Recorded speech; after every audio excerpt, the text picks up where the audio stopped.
Рушат яңа Карамалы авылы егете, Әминҗихан Каенсаз авылы кызы.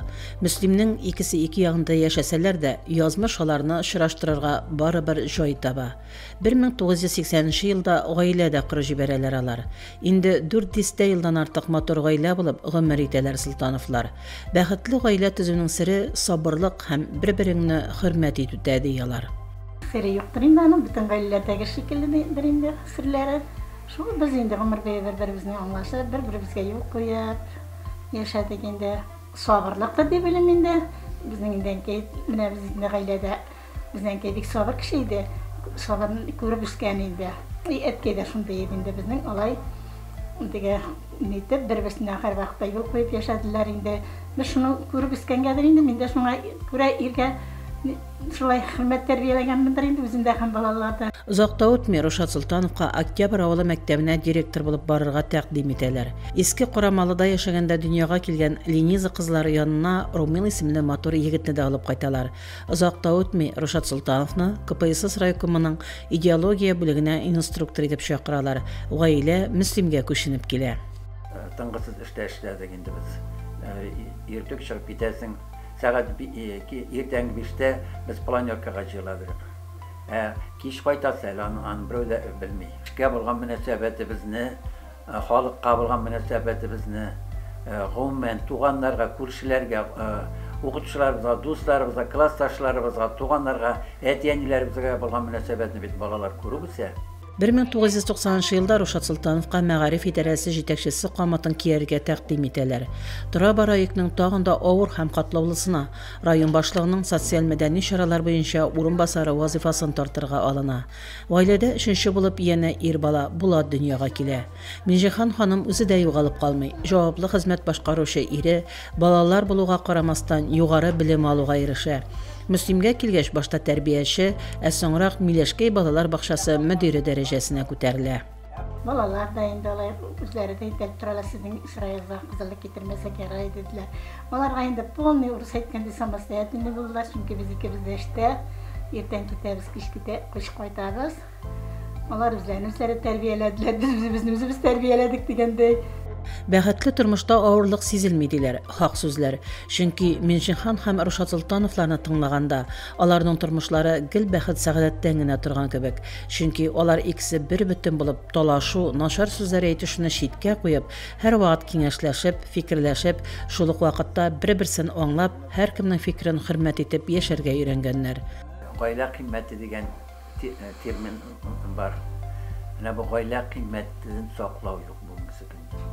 Bugün ир урында булырга тиеш, хатын урында булырга тиеш. Менә бу талап бетте бүгенге көнне. Хатын әтигез дип тормый икән. Әллә аннан бит бүген өйрәнә торган яшьләребезне бит әтияне өйрәт тормышка әзерләргә тиеш. Ул күрсәтергә тиеш. Шуңа күрә менә бу юк. Атагыз, әтигез дигән әйбер юк. Иң беренчендә бер-берсенә җул куярга өйрәнергә тиеш инде һәркем. Ул бит инде төрле хәл була. Шунда инде берәм кызып китә, берәү чемоданына барып ябышса, бу бит инде шундан ук билгеләнде. Иң беренче сабырлык булсын, яшәргә дә бер-берсен аңлашып яшәсеннәр. Ниндидер проблема чыккан икән, әйбәтләп кенә уртага салып сөйләшсеннәр. Шуннан бәлки инде кайберләр утырып та китәр. Солтановларның дәвамчылары балалары да горурланырлык.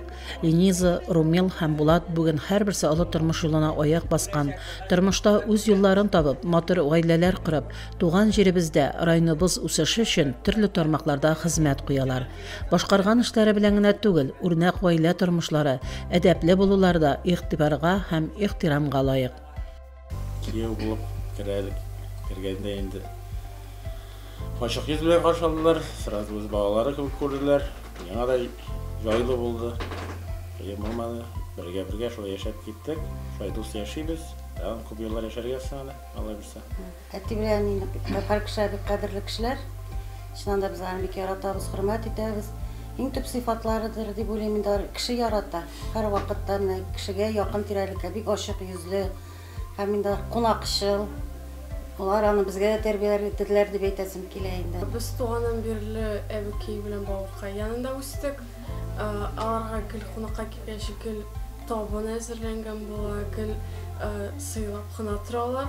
Балалар тәрбиелегендә инде сыйфатлар таләпчәнлек инде беренче чиратта инде безнең таләп итә инде ул һәм инде өлкәннәрне хөрмәт итү мәсьәләсендә тоже кулланабыз инде.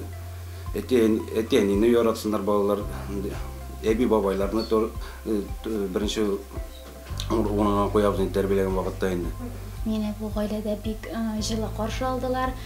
Иң беренче көннән үк кызым гына дип тордылар. Бу гаиләдә бер-береңә карата хөрмәт, бер-береңә карата кайгыртучанлык хөкем сөрә инде. Менә мин беләм, күп төрле кешеләр бар. Ушаган да, ошамаган да, но минем әби белән баба бер кешегә дә ошамаган. Мин аларны нык яратам. Мин әби белән бабаны яратам. Алар да мине ярата. Алар бик мотор. Бүтән кешеләрдән дә моторрак. Теге тәрбия мәсьәләсендә килгәндә әнидән дә эләкте, в каком смысле тәрбия мәсьәләсен әйтәм.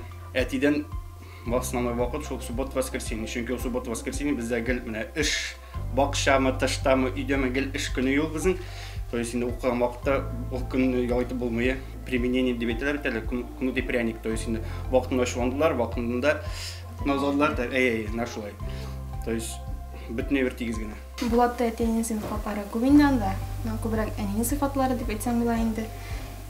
Чөнки барыбер егет кешегә әни бит инде тәрбияле күрәгән кызларына әти. Шуңа теге әти нык якын күрә, үз кызы ярата, әни дә шулай. Әнинең инде сабырлыгы, ул нык сабыр хатын-кыз, ул сабыр үземә дә алырга телим. Бу көннәрдә Солтановлар гаиләсе тагын зур матур бәйрәмне билгеләп үттеләр. Йортның хуҗабикәсе, хөрмәтле хатын, кадерле әни, иң яхшы дәвәни Минҗихан ханымның 65 яшьлек гомер бәйрәме. Шуңа да алар йортына балалар, туганнар, кода-кодагыйлар җыелды. Бәхетле гаилә төзүнең, балалар тәрбияләүнең билгеле бер рецепты да, кагыйдәләре дә юк. Бәхетне һәркем үзе үз куллары белән төзи. 400 елдан артык бергә яшәүче бәхетле гаилә Минҗихан һәм Рушад Солтановлар шушы бәхеттән башкаларга да өлеш чыгарып яшиләр. Фәридә Гайнтинова, Динар Нуретдинов, Мөслим телевидениесе.